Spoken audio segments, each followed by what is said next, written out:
Assalamu alaikum. Today I'm going to read a clinical case number 20, that is a 7-year-old boy with a heart murmur. This case involves a 7-year-old boy who was born in Sudan and recently moved to the UK with his family. His parents report that a heart murmur was first detected when he was just 6 weeks old.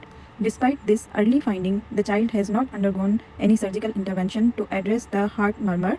Now, as part of the diagnostic workup, an ECG has been performed, which is crucial in evaluating congenital heart conditions, especially in a child with a long-standing heart murmurs.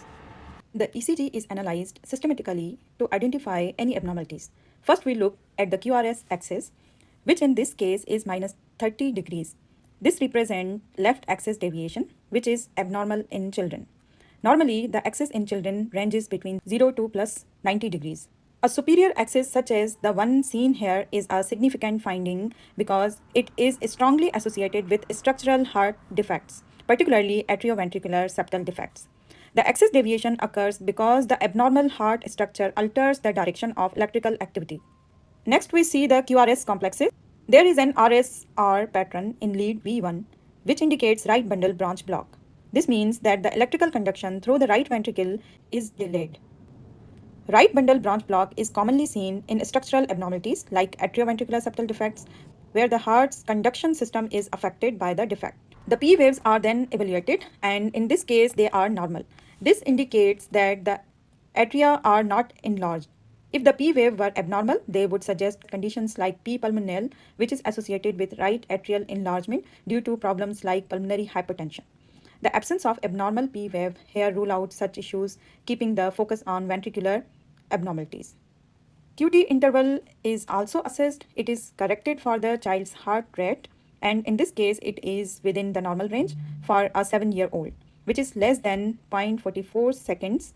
This normal QT interval excludes conditions like prolonged QT syndrome, which can predispose patients to life-threatening arrhythmias. A normal QT interval indicates that the ventricles are contracting and relaxing within the expected time frame. Next, the voltage of QRS complexes is checked for signs of ventricular hypertrophy. Right ventricular hypertrophy would show tall R wave in the right-sided leads, while left ventricular hypertrophy show tall R waves in the left-sided leads.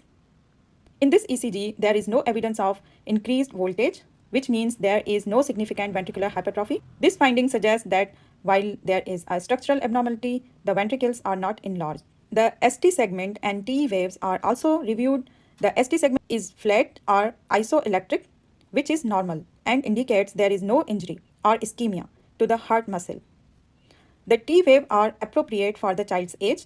In children, it is normal for T wave in the right chest lead to remain inverted until around 8 years of age. The presence of normal ST segments and age-appropriate T waves further confirms that there are no additional abnormalities affecting the heart's function. Putting all these findings together, the ECG shows left axis deviation and right bundle branch block, which are characteristic of atrioventricular septal defect. This structural abnormality is likely the underlying cause of the heart murmur in this child.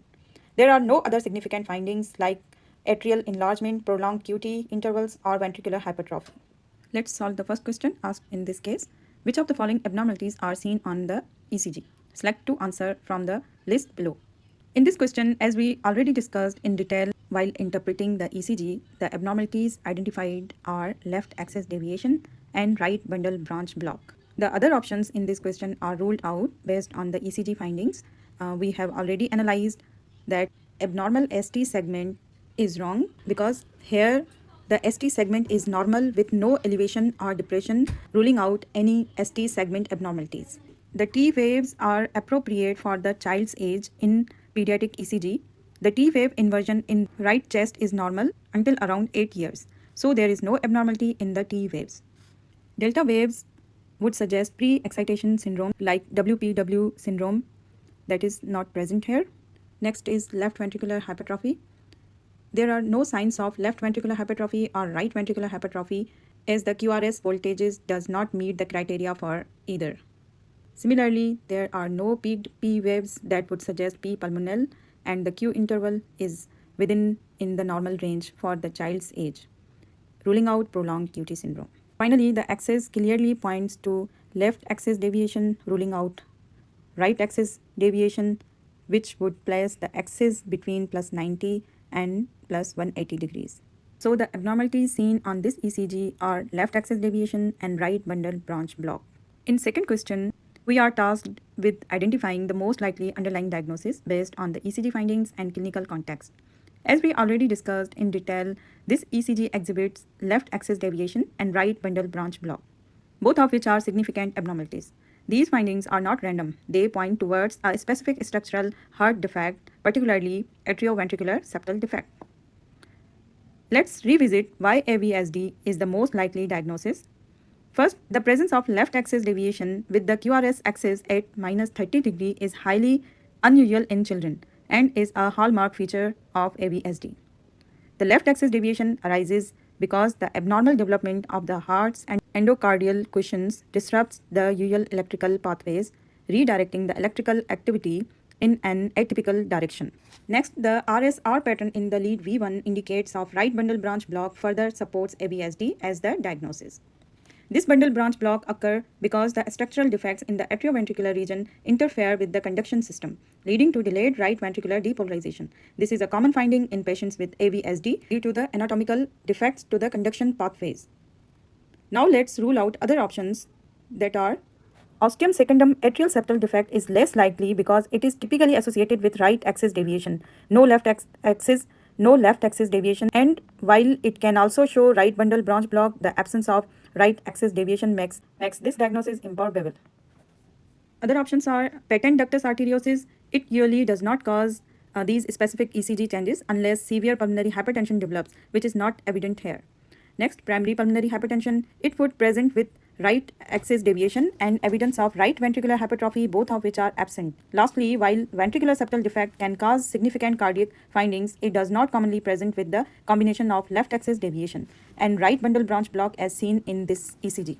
Therefore, combining the findings of left axis deviation, right bundle branch block, and known association with structural abnormalities of the atrioventricular region, AVSD is by far the most likely diagnosis in this case.